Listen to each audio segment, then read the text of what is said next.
News, सच जरूरी है। दर्शकों नमस्कार, मैं हूं श्रद्धा तिवारी और आप देख रहे हैं MNS न्यूज टीवी। तो स्वागत है आपका छत्तीसगढ़ की खबरों में। एक नजर आज की हेडलाइंस की ओर। सरायपाली जमीन विवाद को लेकर हुई बैठक, करंट लगने से एक अधेड़ की दर्दनाक, चिराग नदी पीएस। तो खबरें विस्तार से। तो आइए देखते हैं छत्तीसगढ़ से आई रिपोर्टर शहजादा की खास खबर। सरायपाली जमीन विवाद को लेकर हुई बैठक। सरायपाली तहसील के ग्राम रक्षा में भूमि विवाद को लेकर उत्पन्न हो रही अशांति की संभावनाओं को देखते हुए आज अनुविभागीय अधिकारी राजस्व नम्रता चौबे ने ग्राम में शांति और सौहार्द बनाए रखने के लिए महत्वपूर्ण बैठक ली। बैठक में ग्राम वासियों की उपस्थिति में जमीन की वास्तविक स्थिति की जानकारी दी गई और विवाद से संबंधित आवश्यक जांच एवं नियमानुसार कार्यवाही का आश्वासन भी प्रशासन द्वारा दिया गया। ग्राम वासियों से पंचनामा दस्तावेज पर हस्ताक्षर कर प्रशासन को अपना सहयोग देने का आश्वासन दिया। इसके अतिरिक्त भविष्य में किसी भी प्रकार के विवाद से बचने के लिए मौके पर ही बंद पत्र भी भरवाया गया। इस दौरान SDM के साथ राजस्व विभाग की टीम एवं स्थानीय पुलिस बल भी मौके पर मौजूद रहे। बढ़ती अगली खबर की ओर। करंट लगने से एक अधेड़ की दर्दनाक मौत। नगरी सिहावा से बड़ी खबर। पेड़ की टहनी काटते समय विद्युत करंट की चपेट में आने से एक अधेड़ व्यक्ति की मौत हो जाने का मामला सामने आया है। मिली जानकारी के अनुसार नगरी ब्लॉक के ग्राम सांकरा कुड़मुड़ पारा निवासी दुर्देश ध्रुव पिता कुंवर सिंह ध्रुव उम्र 55 वर्ष की करंट लगने से मौत हो गई है। अब यहाँ पर एक बड़ा सवाल ये है कि लोगों के बीच में चर्चा ये हो रही कि झाड़ काटने से पहले विद्युत लाइन को बंद करने के लिए विद्युत विभाग को घर मालिक के द्वारा कोई जानकारी क्यों नहीं दिया गया। शायद विद्युत विभाग को जानकारी मिल जाती तो यह घटना घटित नहीं होती। वहीं दूसरी ओर लोगों का कहना है कि विद्युत विभाग की भी लापरवाही। मैं मनोहर लाल गुरमी, साकरा कनिष्ठ अभियंता। इस घटना के बारे में हमें भी फोन के द्वारा सूचना मिला है। ये दुर्देश ध्रुव नाम का व्यक्ति था जो बिना जानकारी के, विद्युत विभाग के बिना जानकारी के चढ़ के डंगाल का कटाई कर रहा था, जो कि 11 के भी बगल से गया हुआ है। तो सुबह बारिश हुई है, ऐसा अनुमान होता है कि बारिश की वजह से पेड़ गीला था, डंगाल गीला था, वहाँ से 11 केवी के चपेट में आया है। सर एक चीज़ है, बारिश के पहले आपकी बात के द्वारा तो जो विद्युत आपसे जो जितने भी कोई झाड़े से टक रहे तो काटने की कार्य किया जाता है। ये यहाँ तो कार्रवाई कर चुका है। हाँ, यहाँ कार्रवाई कर चुका है, पहले हो चुकी है। यहाँ डंगाल पहले से कटा हुआ था। अब विद्युत लाइन से जो काट रहे हैं वो दूर में ही था, और पता नहीं क्यों कटवा रहे थे लोग, इसकी जानकारी सवाल वही पर उठता है। आपके द्वारा काटने की कार्रवाई की गई थी पूर्व में, लेकिन उसके बाद उस घर मालिक के द्वारा किया गया। इससे साफ जैसे थे कि वहाँ पर डंगाली था। नहीं, डंगाल नहीं था। आप जाके बाहर देख सकते हैं, अभी आप जाके देख लीजिए, पहले से कटा हुआ है। वो जो डंगाल काट रहे थे वो दूर था, विद्युत लाइन से दूर ही था। वो काटने के बाद विद्युत लाइन पे जाके गिरा है। इसमें लापरवाही किसको मानते? अब विद्युत विभाग को सूचना देके करते तो हम लोग लाइन बंद करवा देते। इससे इस प्रकार का कोई भी दुर्घटना नहीं हुआ रहा था। इसमें अब स्वयं जो व्यक्ति चढ़ा है उनको ध्यान देना था। चाहूँगा कि जिस व्यक्ति पूनम चंद साहू जी ने उस गरीब को काम करवा रहा था तो उसका भी लापरवाही है, इनकी भी जिम्मेदारी बनता है। घर मालिक द्वारा झाड़ को काटने से पहले विभाग को जानकारी नहीं दी गया, ये इनकी बहुत बड़ी गलती है और ये उसकी पूर्ण जिम्मेदारी होती है। और वो क्या है, वो मजदूर को तो जो काम कराएगा तो वो तो काम में आएगा ही आएगा। तो घर मालिक द्वारा जब उसको मजदूर को काम करवा रहा था तो उसको विभाग को जानकारी देकर के लाइन को बंद करवाता तो ये मजदूर गरीब का जान नहीं जाता। ये उनकी सबसे बड़ी गलती है।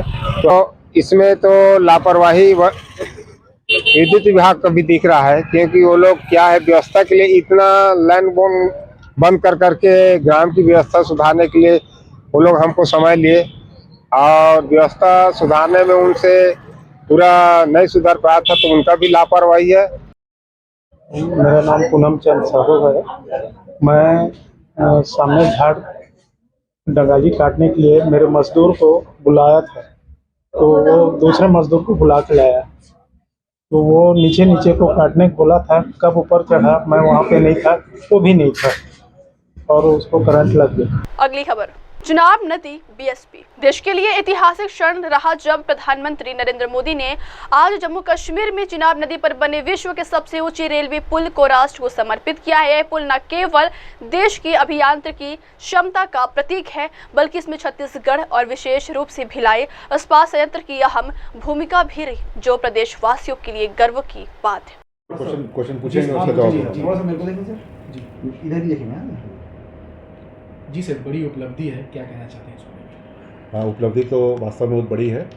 और जैसा कि आप लोगों को मालूम है कि सेल कंपनी के रूप में और भिलाई स्टील प्लांट देश के जितने भी प्रतिष्ठित प्रोजेक्ट्स हुए हैं, जैसे बांद्रा बोर्डली सी लिंक हुआ, चंद्रयान हुआ, अटल सेतु हुआ, सब में हमारा योगदान रहा है। हमारे स्टील प्रोडक्ट्स की आपूर्ति हुई वहाँ। ये जो अभी ब्रिज बना है जिसका आज उद्घाटन हुआ, वो भी हमारे लिए काफ़ी गर्व का विषय है। और इसमें मैं आपको बताना चाहता हूँ कि जहाँ तक मेरी जानकारी है, उस ब्रिज में जो पूरा स्टील लगा है वो लगभग 29,000 मेट्रिक टन के आसपास का लगा है। उसमें से 16,000 टन अकेले सेल ने दिया है, स्टील अथॉरिटी ऑफ इंडिया ने, और उस 16,000 टन में से 12,432 टन वो भिलाई इस्पात संयंत्र ने दिया है। कितना गौरव का विषय। हाँ, और उसमें जैसे कुछ जो खास प्रोडक्ट्स जो हमारी तरफ से दिए गए, तो TMT बार है, चेकर्ड प्लेट्स बोलते हैं, वो सब दिया गया है। और ये सब कस्टमाइज प्रोडक्ट होते हैं किसी प्रोजेक्ट की ज़रूरत के हिसाब से। और सबसे खुशी बात यह है कि और हम सब के लिए, जो जितने न सिर्फ भिलाई स्टील प्लांट के लोगों के लिए, जो भी भिलाई के वासी हैं, दूर के यहाँ तक कि छत्तीसगढ़ के लिए, सबके लिए गर्व की बात है कि इतना प्रतिष्ठित प्रोजेक्ट है। क्योंकि आप लोगों को शायद मालूम होगा कि ये जो पुल है वो दुनिया का सबसे ऊँचा पुल है। तो उस पुल में हमारा योगदान है, तो ये हम सब के लिए गर्व की बात है। और मुझे इस बात की विशेष खुशी है कि एक तरह से ये देश के विकास की गाथा है, एक विकास की स्टोरी है, उसमें हमारा कुछ भी योगदान है, तो ये हम सब के लिए काफ़ी गर्व की बात है और बहुत सुकून देने वाली बात है। अगली खबर, डॉक्टरों की लापरवाही से प्रसव के बाद महिला की मौत। हम आपको बता दें कि महासमुंद शहर के नजदीकी ग्राम मोंगरा निवासी विमला कन्नौजी की 22 वर्षीय पुत्री तुलेश्वरी कन्नौजी, जिसकी शादी ठीक 15 माह पूर्व रायपुर जिले के आरंग ब्लॉक के ग्राम बोरिद निवासी होमन कन्नौजी के साथ हुई थी, जिसकी मौत आरंग स्थित श्रेयांश हॉस्पिटल में डॉक्टरों की लापरवाही की वजह से हो गई है। तो वहीं अब बड़ा सवाल ये उठता है कि इस गरीब मजदूर की मौत की जिम्मेदारी कौन लेगा। ग्रामीणों ने बताया कि मृतक की पत्नी बीमार है, जो चल फिर नहीं सकता है। अब यहाँ पर एक बड़ा सवाल ये भी उठता है कि इस गरीब मजदूर की मौत की जिम्मेदारी कौन होगी। ग्रामीणों ने बताया कि मृतक की पत्नी बीमार है, जो चल फिर नहीं सकता। अब उसके लिए एक और बड़ी संकट पैदा हो गई। इस घटना को लेकर ग्रामीण ने माफी आक्रोशित है। घटना की सूचना मिलते ही सिहावा पुलिस मौके पर पहुंची और शव को उतार कर पंचनामा कर पोस्टमार्टम के लिए नगरीय स्थित चीरघर भेजा गया है। का नाम भाई तो? होमन कन्नौजी। मैं श्रीयांश हॉस्पिटल में भर्ती कर रहे हैं। उसके बाद सुबह मतलब सरकारी हॉस्पिटल से रात को 12 बजे लेके गया था, वहाँ 1 बजे पहुँचे थे। वहाँ डॉक्टर में बोलिस कि हाँ ऑपरेशन हो जी, तुरंत फार्म साइन करवाई से। उसके बाद बोलिस 2 बजे के आसपास के खून की जरूरत होला। उसके बाद मोर बड़े भैया रायपुर की से खुल लाइबर, उसके बाद बॉटल वॉटल चढ़ी से सुबह 5:30 बजे हमारे यहाँ नोनी पैदा हुई से। उसके बाद दिन भर तो ठीक रही से, मोर भाई हो ना तो दर्द बहुत ज़्यादा रही सोला। डॉक्टर मन इंजेक्शन भी लगा, लेकिन अगर दर्द कुछ कमी नहीं होती से। उसके बाद शाम हुई जिसे 5:30 बजे से 6 साढ़े 6 बजे से। उसके बाद बोला ICU में लेगी से, बॉटल वॉटल चेगी बोल के। उसके बाद मोर भैया बॉटल भर फेर गई से 10 बॉटल ली से, मतलब 8 बॉटल सफ़ेद वाला खून है जो प्लेटिनम बोलते हो, और 2 रेड बॉटल है। बोला चघाती से लगातार कंटिन्यू चघाई से बोला कि दर्द कमी नहीं होती से, और इन्फेक्शन बहुत ज़्यादा होती से बोला। कभी हाथ मन में इन्फेक्शन हो जाए, दाना दाना होती से। ओकर सर मन में एकदम दर्द, गोड़ हाथ में दर्द, और ओकर ना चेहरा भी थोड़ा इन्फेक्शन में फूल गिरी पूरा, और दर्द बहुत ज़्यादा रही से। उसके बाद ना 12-1 बजे मोला बताइस, 12 बजे के आसपास बताइस ना, 1 बजे के आसपास पता चलिस कि ओकर हालत एकदम खराब है। उसके बाद मोर भैया फोन लगाऊँ रात को जल्दी आने मन, हालत खराब है बोला ठीक है। और वरना गाड़ी में मतलब मृत्यु के पश्चात वरना गाड़ी में रेफर कर बैठा दी से। उसके बाद मोर सास होकर पहले छुक देखिस ना, तब पूरा हाथ पर ठंडा हो गई से। उसके बाद मैं भी छुक कर ठंडा रही तन उतने में ना मोर भैया बताओ डॉक्टर से बात करी से कि है कि नहीं है, कि है बोलो, नहीं है तो नहीं है बोलो बोल के। वो तुरंत 1 मिनट भी नहीं सोचा और बताया कि हाँ इसका मृत्यु हो गया है, तो घर ले जाओ बोले। कनौजे मतलब देहे कहा था कि तोर मिसेज सा खत्म हो गई, तेकर बाद डॉक्टर मन जी बताई ना रिफर करे तैयारी कर लेनी। हाँ गाड़ी जोड़ रही से बे, ओकर बाद हमारे यहाँ सास न पर पैर ला छूक देखिन ना पूरा ठंडा हो गई से, एकदम फ्रिज में रखे ऐसे टाइप के। ओकर बाद हमहू वाला पता चली से। मतलब डॉक्टर मन में मौत ला छुपाए कोशिश करत रही। हाँ रेफर करत अच्छा एक चीज नहीं बोली का कहा आदमी ने खत्म हो बात खत्म हुई से। ओकर बाद ना तुरंत एक ठा गाड़ी हो, जो गाड़ी से मतलब घर भेजे बर गाड़ी में बैठी से हमारा घर सीधा भेज तुरंत भेज दी। हाँ डॉक्टर मन और के हमारा तो लापरवाही नजर आती। हमारा तो ऐसे भी नहीं बता इसकी हालत एकदम खराब होता, मन नहीं संभाल सकन तो दूसरा हॉस्पिटल रेफर कर दो कि फ्री बता। नहीं तो हमारे वही समय 1-2 घंटा पहले ही बता देती कि अगर हालत एकदम नाजुक हो दूसरा हॉस्पिटल ले जाओ, बड़े हॉस्पिटल तो हम बड़े हॉस्पिटल लेके बर भी तैयार थे, लेकिन वो मन मरे के बाद गाड़ी में बिठाए। मरे के बाद वो मन रिफर करत नहीं। कहाँ रिफर करत नहीं? रायपुर बोलत रही से रामकृष्ण का नाम भाई तो? होमन कनौजे श्रीयांश हॉस्पिटल में भर्ती कर रहे हैं। ओकर बाद वहाँ सुबह मतलब सरकारी हॉस्पिटल से रात को 12 बजे लेके गया था, वहाँ 1 बजे पहुँचे थे। और वहाँ डॉक्टर मन बोलिस कि हाँ ऑपरेशन हो जी, तुरंत फॉर्म हम साइन करवाई से। ओकर बाद बोली से 2 बजे के आसपास के खून के जरूरत होला। ओकर बाद मोर बड़े भैया रायपुर की से खून लाए बर। ओकर बाद बॉटल वॉटल चढ़ी से सुबह 5:30 बजे हमारे यहाँ नोनी पैदा हुई से। ओकर बाद दिन भर तो ठीक रही से, मोर भाई है ना तो दर्द बहुत ज़्यादा रही सोला। डॉक्टर मन इंजेक्शन भी लगा लेकिन ओकर दर्द कुछ कमी नहीं होती से। ओकर बाद शाम हुई जिसे 5:30 बजे से 6-6:30 बजे से। ओकर बाद बोला ICU में लेगी से, बॉटल वॉटल चेगी बोल के। ओकर बाद मोर भैया बॉटल भर फेर गी से 10 बॉटल ली से, मतलब 8 बॉटल सफेद वाला खून है जो प्लेटिनम बोलते हो, और 2 रेड बॉटल है। बोला चघाती से लगातार कंटिन्यू चघाई से बोला कि ओकर दर्द कमी नहीं होती से, और इन्फेक्शन बहुत ज़्यादा होती से बोला। कभी हाथ मन में इन्फेक्शन हो जाए, दाना दाना होती से। ओकर सर मन में एकदम दर्द, गोड़ हाथ में दर्द, और ओकर ना चेहरा भी थोड़ा इन्फेक्शन है, फूल गिरी पूरा, और दर्द बहुत ज़्यादा रही से। ओकर बाद ना 12 बजे मोला बताइस, 12 बजे के आसपास बताइस ना 1 बजे के आसपास पता चलिस कि ओकर हालत एकदम खराब है। ओकर बाद मोर भैया फोन लगाओ रात को जल्दी आने मन हालत खराब है बोलत कि और वरना गाड़ी में मतलब मृत्यु के पश्चात वरना गाड़ी में रेफर कर के बैठा दी से। ओकर बाद मोर सास होकर पहले छुक देखिस ना तब पूरा हाथ पर ठंडा हो गई से। ओकर बाद मैं भी छुक कर ठंडा रही तन उतने में ना मोर भैया बताओ डॉक्टर से बात करी से कि है कि नहीं है, कि है बोलो, नहीं है तो नहीं है बोलो बोल के। वो तुरंत 1 मिनट भी नहीं सोचा और बताया कि हाँ इसका मृत्यु हो गया है, तो घर ले जाओ बोले। कनौजे मतलब देहे कहा था कि तोर मिसेज सा खत्म हो गई, तेकर बाद डॉक्टर मन जी बताई ना रिफर करे तैयारी कर लेनी। हाँ गाड़ी जोड़ रही से बे, ओकर बाद हमारे यहाँ सास न पर पैर ला छूक देखिन ना पूरा ठंडा हो गई से, एकदम फ्रिज में रखे ऐसे टाइप के। ओकर बाद हमहू वाला पता चली से। मतलब डॉक्टर मन में मौत ला छुपाए कोशिश करत रही। हाँ रेफर करत अच्छा एक चीज नहीं बोली का कहा आदमी ने खत्म हो बात खत्म हुई से। ओकर बाद ना तुरंत एक ठा गाड़ी हो, जो गाड़ी से मतलब घर भेजे बर गाड़ी में बैठी से हमारा घर सीधा भेज तुरंत भेज दी। हाँ डॉक्टर मन और के हमारा तो लापरवाही नजर आती। हमारा तो ऐसे भी नहीं बता इसकी हालत एकदम खराब होता, मन नहीं संभाल सकन तो दूसरा हॉस्पिटल रेफर कर दो कि फ्री बता। नहीं तो हमारे वही समय 1-2 घंटा पहले ही बता देती कि अगर हालत एकदम नाजुक हो दूसरा हॉस्पिटल ले जाओ, बड़े हॉस्पिटल तो हम बड़े हॉस्पिटल लेके बर भी तैयार थे, लेकिन वो मन मरे के बाद गाड़ी में बिठाए। मरे के बाद वो मन रिफर करत नहीं। कहाँ रिफर करत नहीं? रायपुर बोलत रही से रामकृष्ण।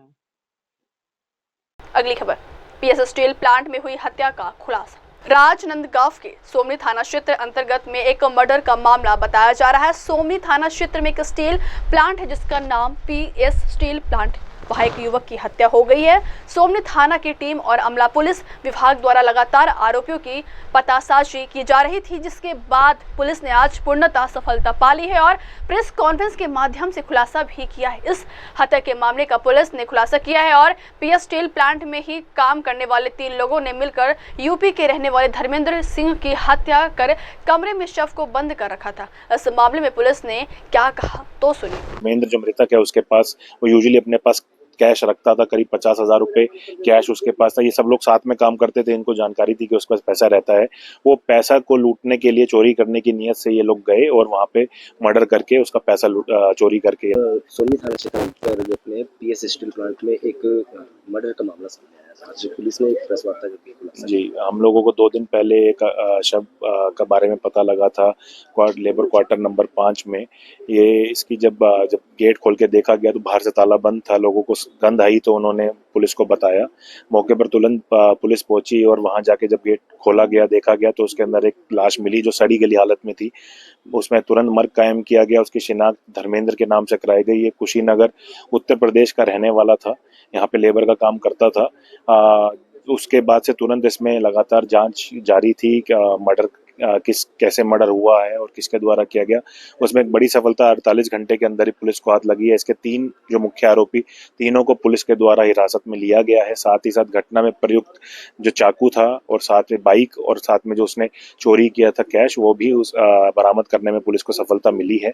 इनमें 3 लोगों को गिरफ्तार किया गया है, प्रियांशु थापा, धर्मेंद्र सुंदरे और हीरामन यादव, और अभी इनको विधिवत कोर्ट में। अगली खबर तो आइए देखते हैं बालोद से आई रिपोर्टर संजय कुमार की खास खबर।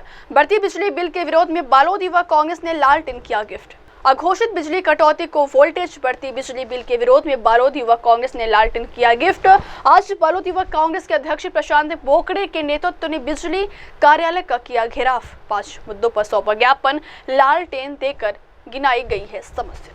अगली खबर बालोद में ईद उल अजहा का त्योहार उल्लास। बालोद में ईद उल अजहा का त्योहार उल्लास और भाईचारे के साथ मनाया गया है। इस अवसर पर संजारी बालोद के लोकप्रिय विधायक श्रीमती संगीता सिन्हा जी ने बालोद स्थित ईदगाह पहुंचकर मुस्लिम समुदाय से मुलाकात कर ईद की मुबारकबाद दी। उन्होंने कहा है कि ये पर्व कुर्बानी, प्रेम और भाईचारे का प्रतीक है।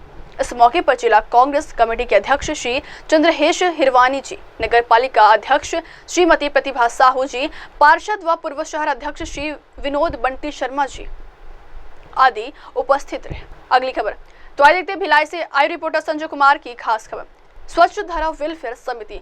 स्वच्छ धारा वेलफेयर समिति छत्तीसगढ़ की टीम के सदस्यों और पदाधिकारियों द्वारा हरा भरा स्वच्छ धारा उद्देश्य को लेकर समिति के संरक्षक वीरेंद्र देशमुख एवं संस्थापक प्रदेश अध्यक्ष नवनीत कुमार हरदेल के मार्गदर्शन पर लगातार 118वें सप्ताह के अवसर पर शिव मंदिर सेक्टर 8 गोल मार्केट भिलाई नगर में वृहद पौधारोपण किया, जिसके अंतर्गत फलदार पौधे, आम, अनार, अमरूद के पौधे रोपित किए गए।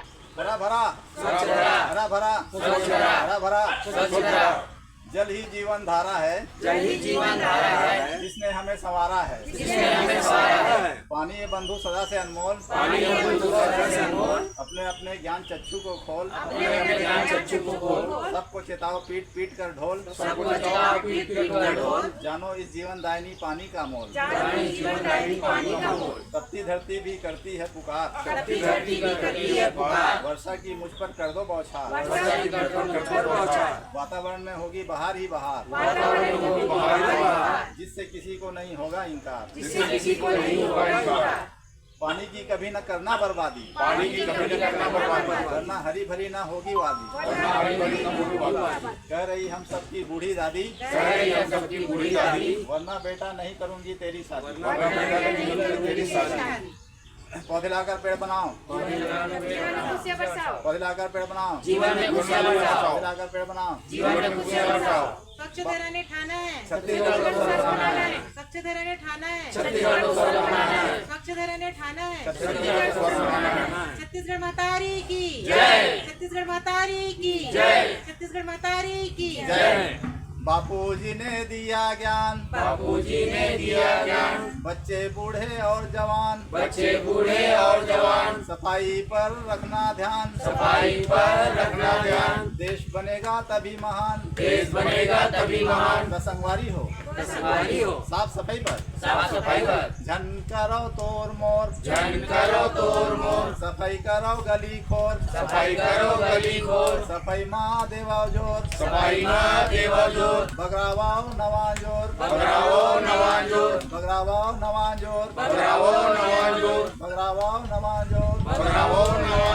भारत माता की जय। भारत माता की जय। भारत माता की जय। अगली खबर तो आइए देखते हैं दुर्ग से आयु रिपोर्टर रोहिता सिंह भोपाल की खास खबर। श्री राधा कृष्ण मंदिर महेश नगर दुर्ग द्वारा संचालित श्री राम रसोई की 1 वर्ष पूरे होने पर आयोजन। 1 वर्ष पूर्व श्री राधा कृष्ण मंदिर महेश नगर दुर्ग द्वारा राम रसोई की शुरुआत की गई थी, जिसकी शुरुआत सबसे प्रथम 6 स्थान से प्रारंभ होकर अब दुर्ग भिलाई के लगभग 13 जगह पर संचालित हो रही, जिसमें निरंतर हर रोज मात्र 20 रुपए में भरपेट भोजन की सुविधा उपलब्ध कराई गई है। समिति के संरक्षक चतुर्भुज राठी ने इस संबंध में बताया है कि सबसे बड़ा पुण्य काम भूखे को भोजन करना है। इसी सोच के साथ हमने राम रसोई की शुरुआत की है, जिससे हर गरीब व जरूरतमंद को भरपेट भोजन प्राप्त हो रहा है और आज लगभग दुर्ग भिलाई के 13 जगहों पर राम रसोई संचालित है, जिससे जरूरतमंदों को भरपेट भोजन प्राप्त हो सके।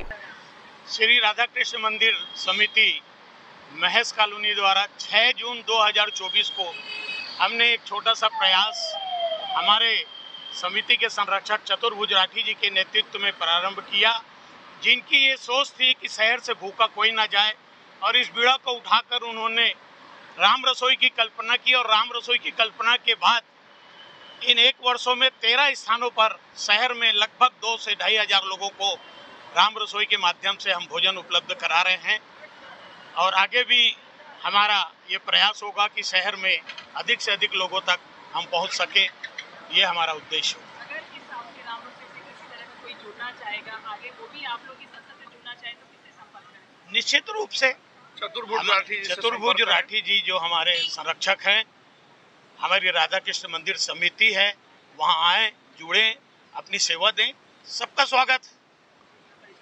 मैं अजय शर्मा, सदस्य राधा कृष्ण मंदिर समिति दुर्ग।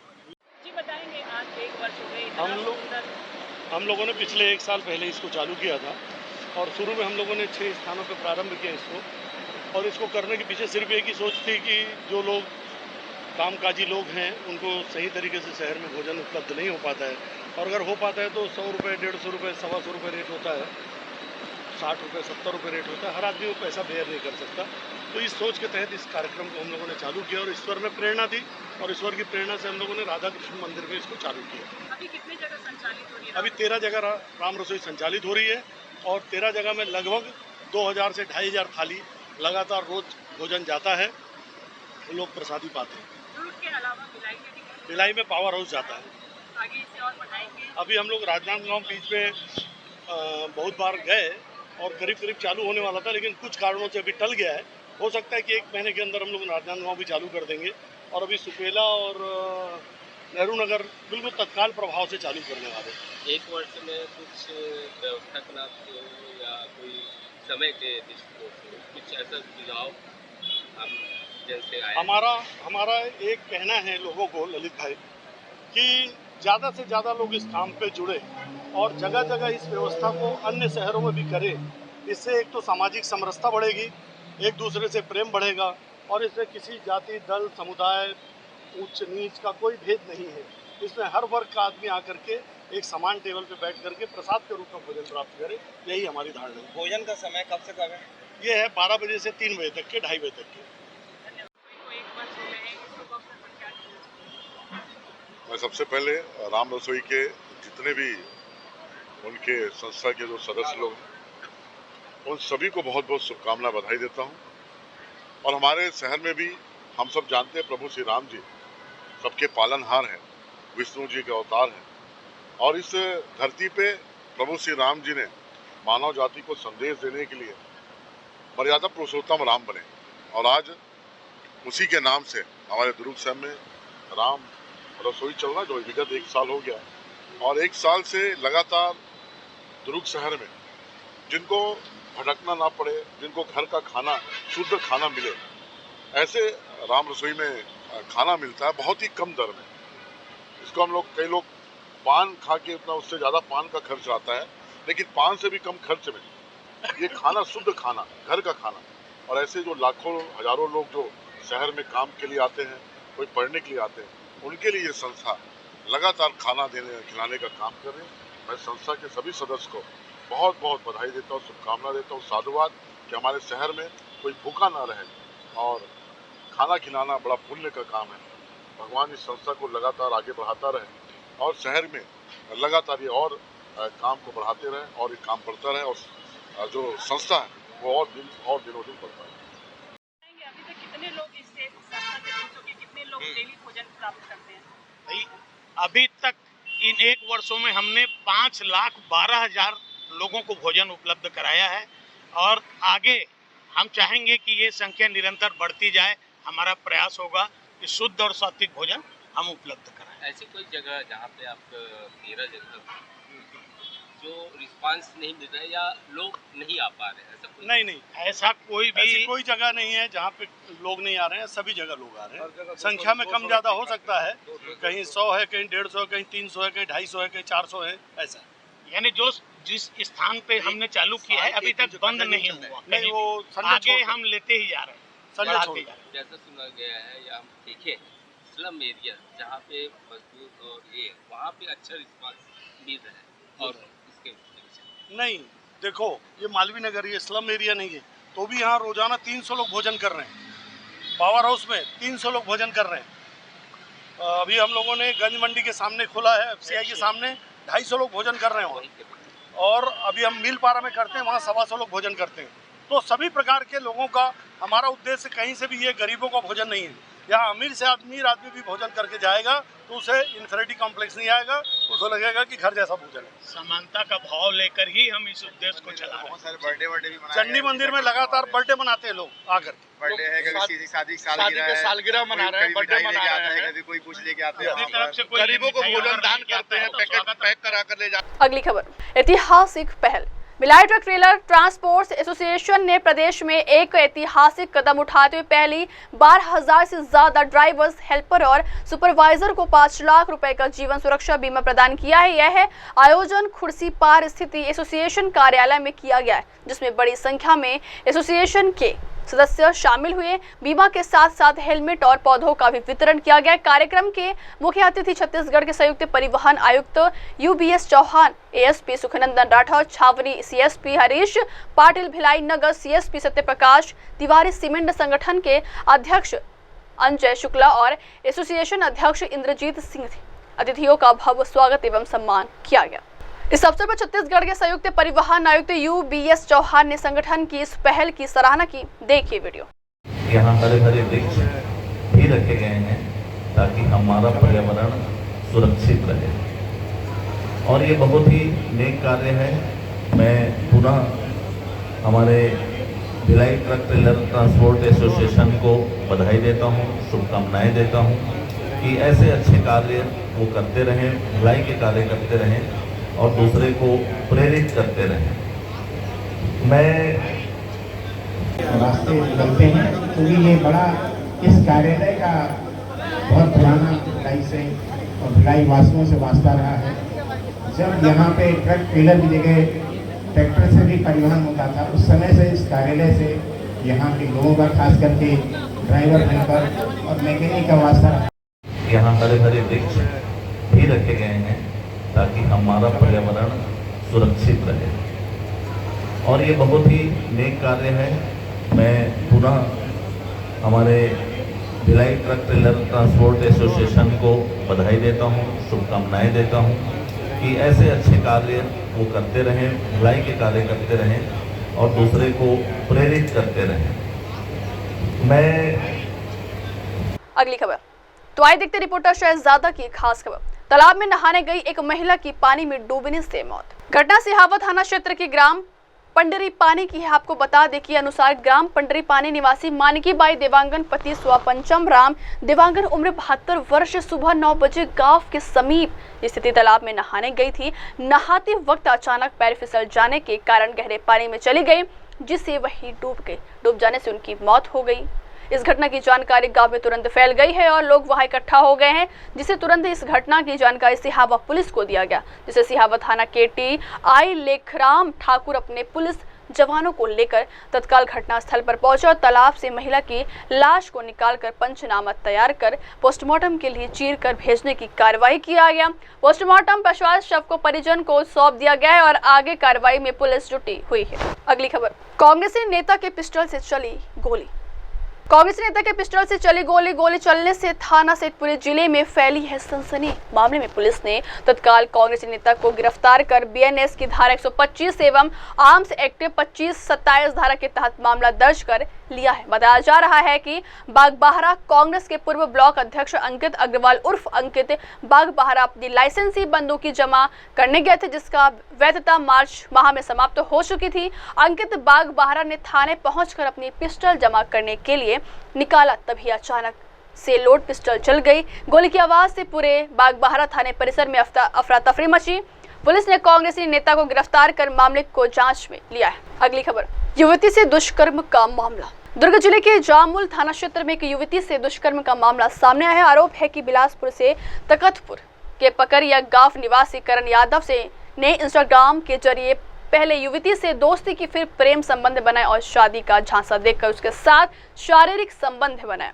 जब युवती ने विवाह की बात की तो आरोपी ने इनकार कर दिया, जिसके बाद पीड़िता ने थाने में शिकायत दर्ज कराई। पुलिस प्रवक्ता पद्माश्री तंवर ने क्या कहा, देखिए वीडियो। थाना जामुल में प्रार्थिया द्वारा एक रिपोर्ट दर्ज कराई गई थी कि आरोपी करण यादव जो है मूलतः तखतपुर बिलासपुर का रहने वाला है। इसके द्वारा इंस्टाग्राम के जरिए प्रार्थिया से दोस्ती कर उसे बाद में जब इनका प्रेम संबंध उस दोस्ती के बाद डेवलप हुआ, उसके बाद उसे शादी का प्रलोभन देकर लगातार उसके साथ शारीरिक शोषण किया। जब प्रार्थिया ने उसे शादी करने की बात कही तो अपनी बात से मुकर गया। इस पर से थाना जामुल में इसमें अपराध पंजीबद्ध किया गया और आरोपी की गिरफ्तारी कर उसे न्यायिक रिमांड पर जेल भेजा गया है।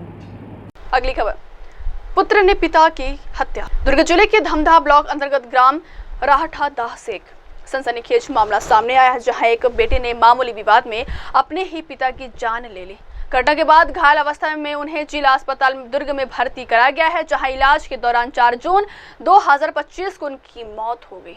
पुलिस ने मामले की गंभीरता को देखते हुए त्वरित कार्रवाई करते हुए आरोपी पत्र शंकर दास मारकंडे को गिरफ्तार कर लिया है। पुलिस ने आरोपी के खिलाफ हत्या का मामला दर्ज कर उसे न्यायिक रिमांड पर केंद्रीय जेल दुर्ग भेज दिया है। गांव में इस घटना के बाद से मातम और स्तब्धता का माहौल है। थाना धमधा में ग्राम राहटादाह में प्रार्थी के द्वारा एक रिपोर्ट दर्ज कराई गई थी कि धर्मपाल मारकंडे, जो कि प्रार्थी के बड़े पिताजी हैं, ये 24 मई 2025 की रात्रि लगभग 10:30 बजे अपने घर में खाना खा के आराम कर रहे थे।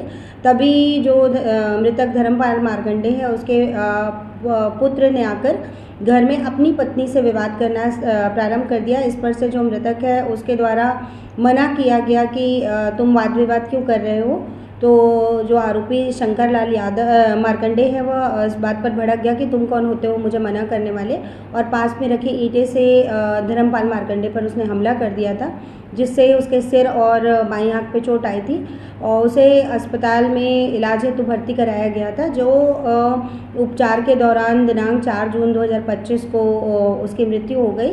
प्रकरण में विवेचना के दौरान हत्या की धारा जोड़ी गई एवं आरोपी जो शंकर लाल मारकंडे हैं उसकी गिरफ्तारी कर उसे न्यायिक रिमांड पर जेल भेजा गया है।